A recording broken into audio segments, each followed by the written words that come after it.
नमस्कार विद्यार्थियों, आज मैं आप लोगों के लिए एक नया वीडियो लाया हूं mathematical and computational thinking analysis semester 2 का। अगर आप लोगों ने अभी तक इस चैनल को सब्सक्राइब नहीं किया है तो सब्सक्राइब कर लीजिए। इस चैनल पर मैं अगले एक महीने में mathematical and computational thinking analysis के जितने भी क्वेश्चंस हैं वो मैं करा दूंगा और क्वेश्चन यहीं से आएंगे। इसलिए आप सभी से मेरा आग्रह है कि चैनल को सब्सक्राइब आप लोग कर लीजिए। तो चलिए क्वेश्चन में आते हैं।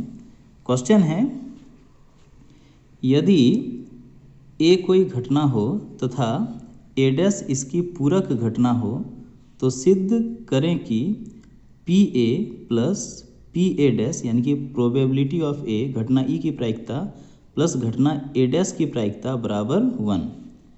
या फिर इसको ऐसे भी लिख सकते हैं कि प्रोबेबिलिटी ऑफ ए डैश यानी कि घटना ए डैश की प्रायिकता बराबर 1 माइनस प्रोबेबिलिटी ऑफ ए।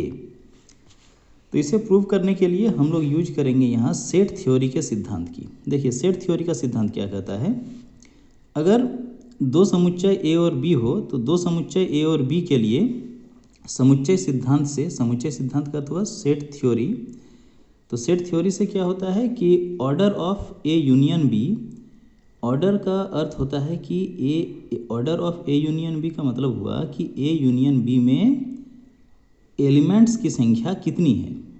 तो order of A union B बराबर order of A plus order of B minus order of A intersection B.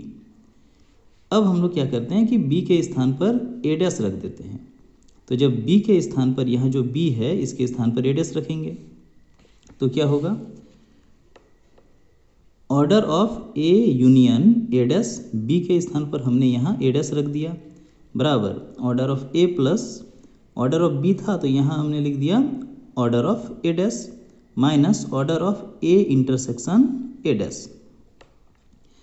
तो अब देखिए order of A union A dash क्या होगा, ए यूनियन ए डैश क्या होता है। तो अगर मान लीजिए कि हमारा पूरा जो सैंपल स्पेस है वो इस तरह से है, ये सैंपल स्पेस S है, इसमें अगर ये वाला पार्ट अगर A है तो A डैश क्या होता है, A डैश A का पूरक होता है, कॉम्प्लीमेंट होता है, कॉम्प्लीमेंट ऑफ A। तो A डैश होगा A को छोड़कर बाकी जो भी बचा वो होगा A डैश, ठीक है। तो जब हम लोग A और A डैश का यूनियन निकालेंगे यानी कि सम्मिलन निकालेंगे तो हमें ये पूरा सेट प्राप्त हो जाएगा S। तो इसलिए order of A union A dash के जगह पर लिखा गया है ऑर्डर ऑफ S, क्योंकि ए यूनियन ए डैश बराबर S होता है। यहाँ आप लोग याद रखिएगा कि ए यूनियन ए डैश बराबर S, पूरा सैंपल स्पेस। अगर यही हम लोग इंटरसेक्शन करते ए इंटरसेक्शन ए डैश तो हमें इसमें कुछ भी नहीं मिलता। इंटरसेक्शन का अर्थ होता है कि जो दोनों में मिले, कॉमन हो। ये ए है, इसको छोड़कर बाकी जो है इस एस के अंदर वो ए डैश है, तो इन दोनों में कॉमन क्या है, कुछ नहीं। तो इसका मतलब हुआ कि ए इंटरसेक्शन ए डैश 5 प्राप्त होता है। तो हमने क्या किया, ए यूनियन ए डैश के स्थान पर एस लिखा, ऑर्डर ऑफ ए ये यही रहेगा order of A plus order of A dash के स्थान पर हमने लिखा ऑर्डर ऑफ ए डैश यही रहा minus order of A intersection A dash. तो ए इंटरसेक्शन ए डैश की जगह पर हमने 5 रख दिया।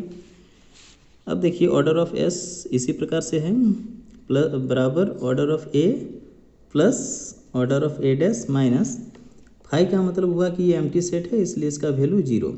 अब दोनों ओर ऑर्डर ऑफ एस से भाग दे देते हैं तो हमें क्या मिलता है, order of S by order of S बराबर order of A by order of S plus order of A dash by order of S.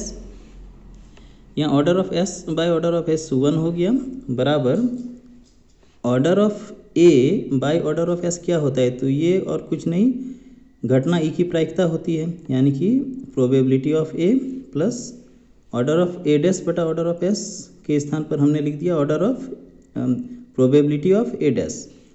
और इस प्रकार से जब हम लोग यहाँ से प्रोबेबिलिटी ऑफ ए डैश को निकालते हैं तो 1 माइनस प्रोबेबिलिटी ऑफ ए प्राप्त होता है।